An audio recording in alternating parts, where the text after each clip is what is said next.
नमस्कार, मैं हूं देव कुमार और आप देख रहे हैं असम न्यूज। आज हमारे बीच में है चर्चित वामपंथी नेता डॉक्टर अमित चौधरी। आज उनसे हम जानेंगे कि उसकी पार्टी महागठबंधन में जो है भाकपा माले की पार्टी बहुत बड़ी पार्टी उभर कर सामने आई है। कुछ भाकपा माले के बारे में जानेंगे कि किस तरह माले आई और वो किस तरह से ग्रोथ की और इतनी बड़ी पार्टी कैसे उभर के आई। इस बार 19 सीट में से आपकी पार्टी ने 12 सीट पे कब्जा किया। बहुत ही बड़ा अचीवमेंट होता है पहली बार।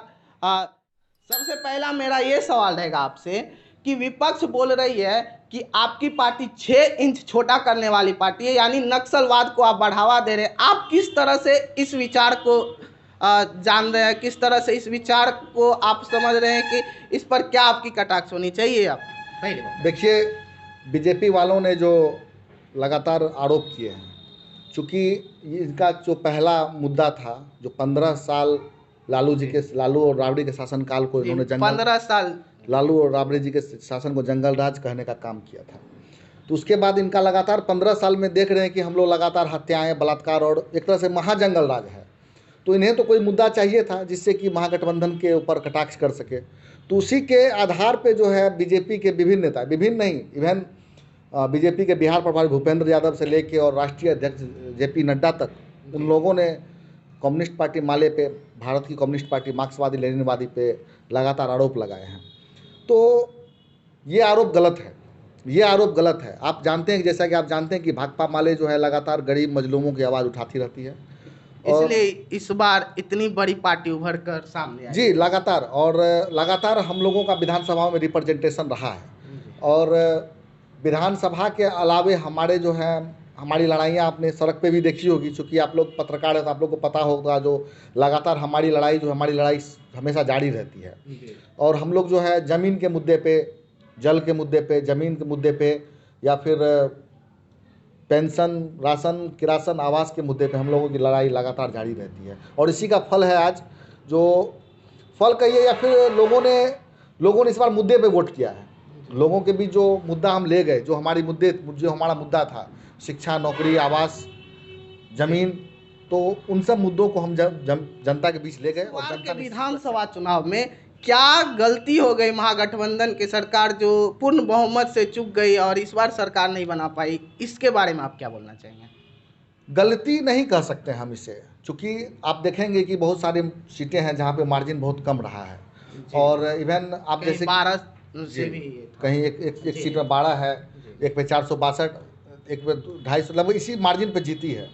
तो जनता का हमको भरपूर सपोर्ट रहा है। लेकिन जो नीतीश और मोदी की सरकार है, जिन्होंने पिछले बार भी जनमत घोटाला किया था, आपको जैसा पता है 2015 में हम लोगों ने बीजेपी के खिलाफ लड़ाई लड़ी थी, लेकिन फिर बीजेपी की सरकार आ गई। और इस बार भी कहीं ना कहीं जो चूक है, जैसे कि हम एक सीट का उदाहरण देना चाहते हैं, भौड़े सुरक्षित विधानसभा सीट है, जहाँ की हमारे माले के उम्मीदवार कॉमरेड जितेंद्र पासवान उम्मीदवार थे।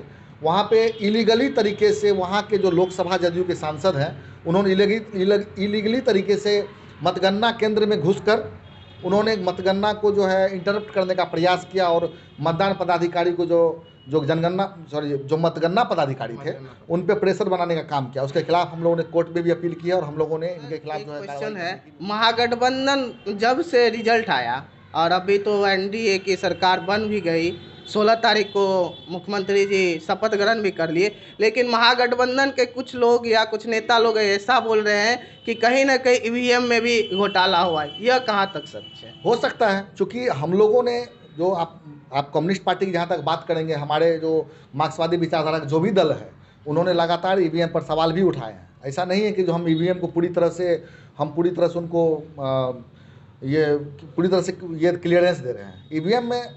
ईवीएम भी एक मुद्दा है हमारे बीच। तो बैलेट पे तो आपकी महागठबंधन कहीं ना कहीं बढ़त बनाए रखी थी, लेकिन जैसे ईवीएम की काउंटिंग हो रही है, वहाँ से आप लोग महागठबंधन धीरे धीरे नीचे स्तर पे आ गया, जहाँ से आप लोग को पूर्ण बहुमत नहीं मिला। ये कहीं ना कहीं एक रीजन ईवीएम को लेकर आप लोग कटाक्ष कर रहे हैं बार बार। बिल्कुल, हम लोग इस पे व्यापक जन समर्थन, इस पे व्यापक एकता की भी बात कर रहे हैं, जो ईवीएम के खिलाफ हम लोगों के बीच व्यापक एकता बने और सभी लोग ईवीएम के खिलाफ जाए। दूसरी बात, पायलट पेपर भी जहाँ तक बात आप देख सकते हैं कि जनता का जो मूव था इस बार, जनता का जो मूवमेंट था, आप लोग विभिन्न क्षेत्र में घूमे हैं, आप लोगों को भी पता होगा जनता के मूवमेंट इस बार नीतीश कुमार की सरकार के खिलाफ थी और मजबूती से खिलाफ थी, और उन्होंने वोट भी किया हमें। त्रिवेणीगंज जैसे विधानसभा क्षेत्र में हमें 76,000 से ऊपर वोट आया है, जो जिस विधानसभा में बैठे हुए हैं। तो यहाँ हम लोग 3,000 के मार्जिन से हारे हैं मात्र। तो इस तरह से आप देख सकते हैं कि जनता के बीच माहौल था, लेकिन जो साम दाम दंड भेंट करके जो है बाद में पैसे का भी खेल माले सुनने के में आ रहा है। जिला सदस्य भी है। आप भाकपा माले के बारे में बताएंगे कि उसकी शुरुआत कैसे हुई, उसका गठन कब हुआ, इसके बारे में थोड़ा आप बता सकते ये नक्सल बंगाल में एक गांव है जिसका नाम नक्सलवाड़ी है।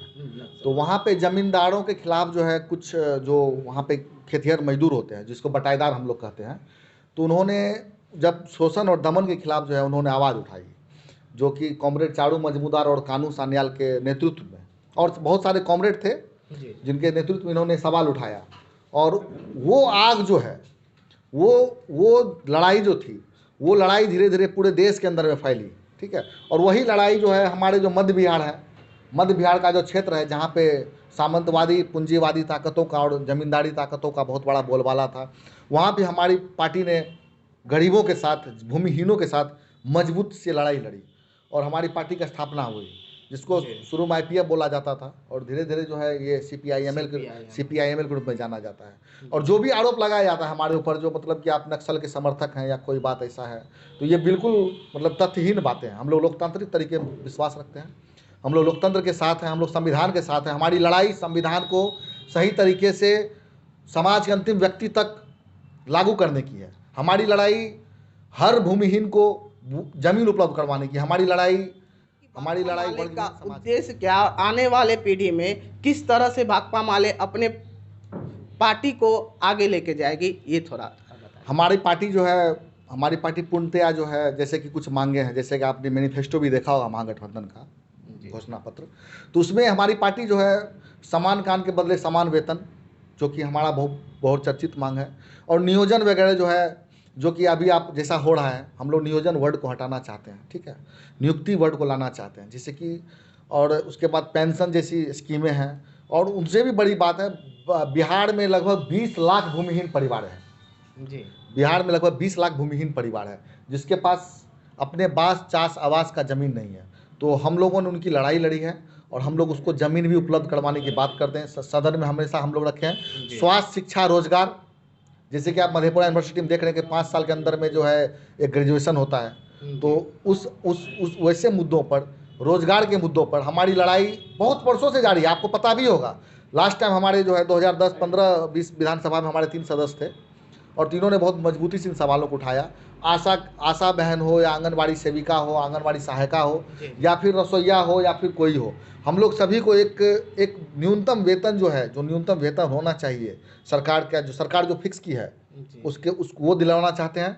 दूसरी बात, अभी देखा आपने, श्रम कानून सरकार ने लाया है, जो कि श्रम कानून में इतना बुरी तरीके से बदलाव किया गया है, जो मतलब कि वो एक गुलामी की ओर ले जा रहा है।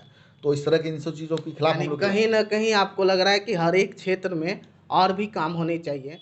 जैसा कि आपने सुना, डॉक्टर अमित चौधरी जी ने किस तरह से अपने वक्तव्य को बारीकी तरीके से रखा और अपने पार्टी भाकपा माले के लिए अपने अच्छे विचार दिए।